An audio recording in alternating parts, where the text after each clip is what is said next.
Hello, neighbor. Here in front of us, we've got a couple of Tremulus loon boards. The one that we built in the previous video, along with another one that I built while you weren't looking. Another thing I did while you weren't looking is this fancy Tremulus loon modular panel, front panel. This I got some of that cheap, real thin aluminum from the hardware store. I think it's 0.025 inches. I don't know what real burly people call that. Like if you actually work with tools for a living, I don't know what you would call that. But it's 0.025 inches. And I thought, oh, I can cut this with tin snips. Because there was a pair of tin snips that I think it came with my house. The thing about that is it makes that real nasty edge. So I've been looking for better ways to do it. Didn't want to spend a bunch of money on tools. So on a whim, I tried scoring it with a X-Acto knife, a box cutter, and a straight edge, and then I just bent it on the workbench, and it snapped perfectly. So that is my official method, and I'm going to use that going forward. I'll probably show you that in a future video.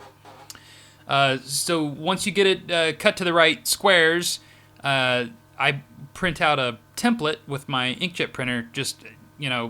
I like to use Inkscape. It's a vector editor. It works great, and you can switch the units around, which is handy. So I can work with these different specifications for the Eurorack. They switch between horizontal pitch and fractions of an inch and decimal inches and decimal metric. Inkscape supports all that. So I'll draw up my front panel in Inkscape, print it out on the inkjet printer, and then tape it to the front and go to it with the drill press. So then each one of those little parts has a different sized hole it needs for its control. It takes me a good hour or whatever to drill all the necessary holes. But then the fun part can really begin, because you can come on back to the workbench and put the different correct potentiometers and switches and LED holders.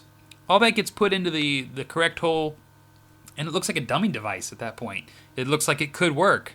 So it's a fun place to be when you've got two circuit boards that you know will work and a panel that's ready for those boards. And that's where we are today. So for the left side, it's pretty straightforward. All of the left side controls are just knobs, and they're really accessible. So we can just follow the layout and go down the left side of the board and wire up all the knobs. Now some of those pots have connections to other pots, and it's just part of the tedium and why this takes so long. So this is the first time-lapse video. I did this. This represents about 6 hours of real time. The first video, I think, is 2 hours, and the second time-lapse is 6 hours?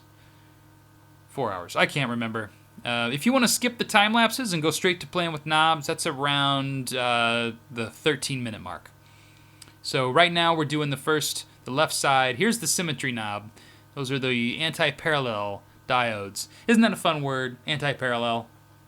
You get to use fun words like that when you get into electronics. There's a lot of jargon, but as you pick it up, it's specific, and you learn it, and you can communicate a lot of meaning quickly. So it's worth it to take a minute to look those things up. So that was the first one. That was the first time lapse. I've gone and had supper at this point. Had a good night's sleep. Got a cup of coffee. Ready to come at it again hard today. And that's important because the right side is more. There's more controls, and they're pretty densely packed because I'm a masochist like that. I wanted to save space in my case. So we're going to go through on this side. Instead of point to point going from left to right on the board, we're going to go right down the row of knobs and switches, basically from the top of the panel to the bottom, or left to right. Again, we're really just working in order of how we can get the soldering iron in. And so instead of running the wires into the board first, we can move them around and get them out of the way while we're really working down that middle channel. And then at the very end, we'll come back and solder up all the different wires onto the board. It just takes a few seconds at that point. So keep an eye out here. I do make a couple of mistakes. I'll see if I can catch them. They just tend to go by so quick at this speed. Here we're working on the speed depth. I don't know. Is that smooth? I think that's smooth. Get the helping hands in there. Help hold those wires. It's a lot of fiddly bits. A lot of fiddly bits.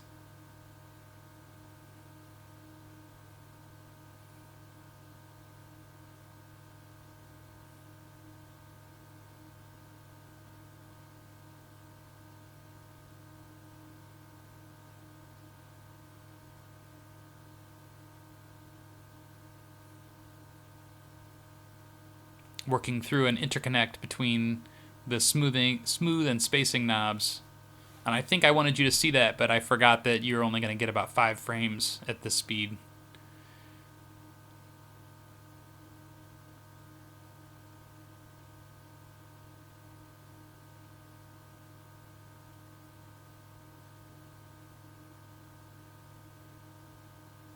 Definitely getting to some of the more difficult to reach areas of the layout that I picked.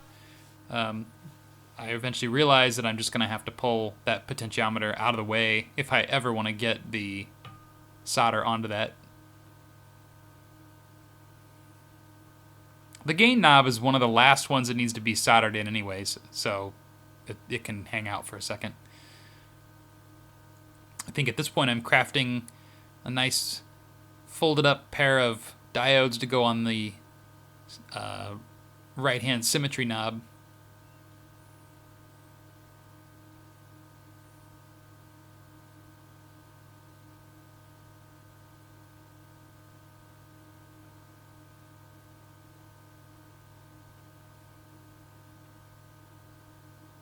And of course it has to tie into the speed potentiometer.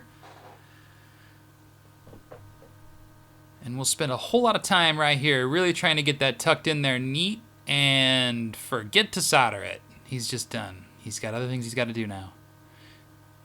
Here we are tying into the left-hand smooth knob. That's one of the only places where the right-hand board actually interfaces with the left. It's this takeoff on the smooth control. That's how you sync the two. You don't really sync the two LFOs. You let the left-hand LFO control the right-hand board. But we label it as sync because that's super easy to understand instead of a nice long label that would never fit.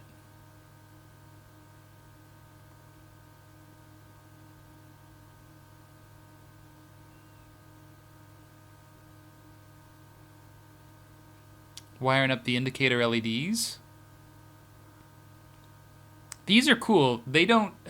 They're hooked up to the LFO, similar to the LED that is actually in the LDR, or the Vactrol, or the the voltage controlled attenuator. They don't represent. They don't show the depth control though. So when we have this on the scope later, we're gonna wire it. We'll have the scope connected directly to the LED that's in the LDR instead of the indicator LED, and this gives them a better indication of what's actually going on with the LEDs inside the VCA. So to recap, the VCA, that's the voltage controlled attenuator. That varies the volume of the signal going through the device. The LFO is the low frequency oscillator. We have in the tremolo, the LFO is wired to the voltage controlled attenuator, and that's how you get your regularly variable volume.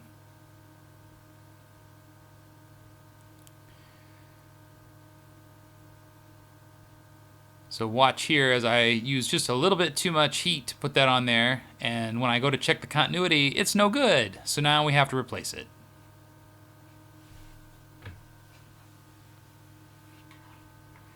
I say these things because if you look at the builds other people do, you might get the impression that that they got it right on the first try and it's a talent. No, there's a lot of broken crap on the way to getting yourself a do-it-yourself module of sorts. Any kind of electronics work. It just takes practice, and you'll need your probes and common sense to troubleshoot. And just, it's as they say, it's not a failure until you quit. Until then, it's just in progress.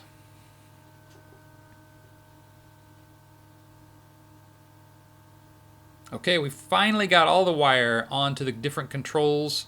We're going to go and try to tuck everything into the board now. And some of these wires are really going to fight. But, you know, I really show them who's boss. Me and my helping hand there.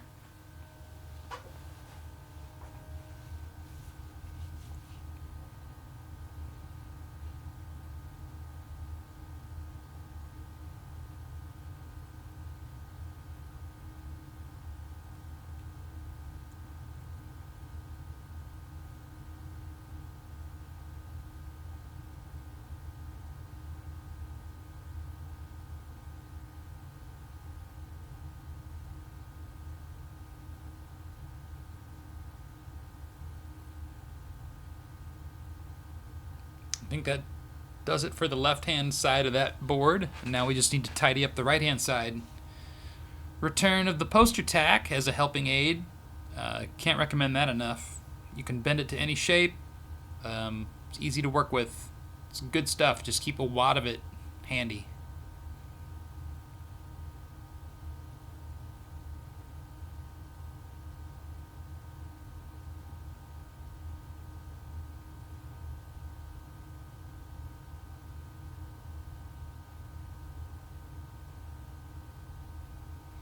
Getting towards the end now. That's the last couple of wires for the main board. We're going to route the power, and that'll be it. From here we'll take it over to the workbench and hook it up to the scope and take a look at how some of those knobs actually perform. And there's a little bit of audio, not much, but just a little bit to give you an idea. It's not balanced terribly well, but we'll work through it. You and me together, we'll get through it.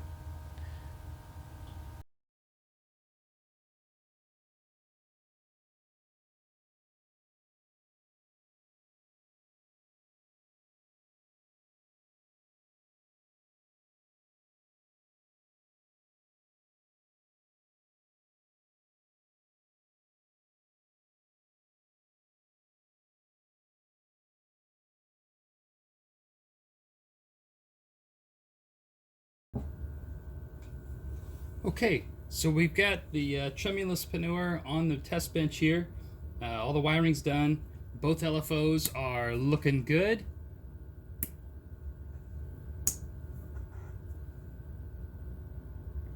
So I think what's interesting about this device is, and there are a lot of quirks, this doesn't work like the Boss panning tremolo at all. There's a minimum distance between 0 and on, so I guess there's like it always has a significant amount of depth to it, even at the lowest setting. Here, let's just go ahead and bring it in.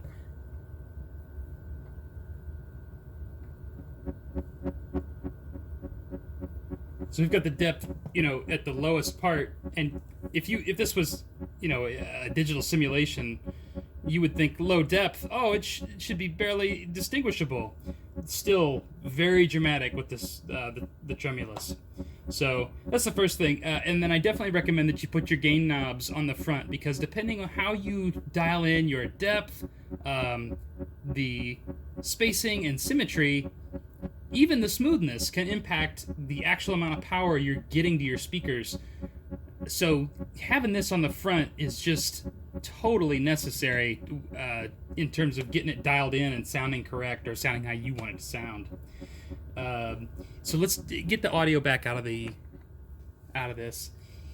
The spacing, it's purported to control the width of the sine wave. I don't get into that. I think this does a DC offset, because if we've disabled sync, we have the sync on maximum for the left channel. Let's put the spacing to minimum on the right channel, and you'll see the blue is lower than the yellow.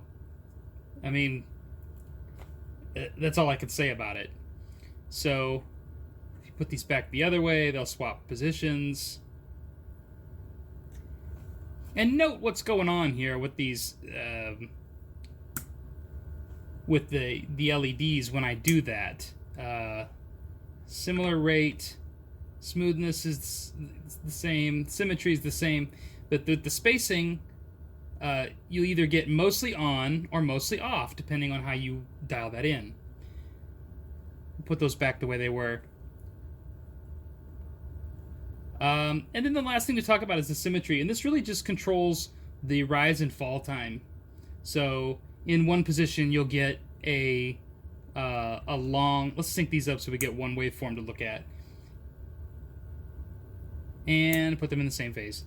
Okay, in one position you'll get a nice long rise time and a quick fall time, and then the other way around you have a nice short rise time and a long fall time.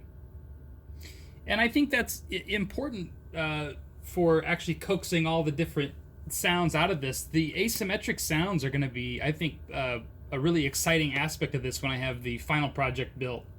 But that's, I think, most of it for today. It's looking good. This is the second panning tremolo. We're going to be doing some Anderton tone controls next, so stay tuned.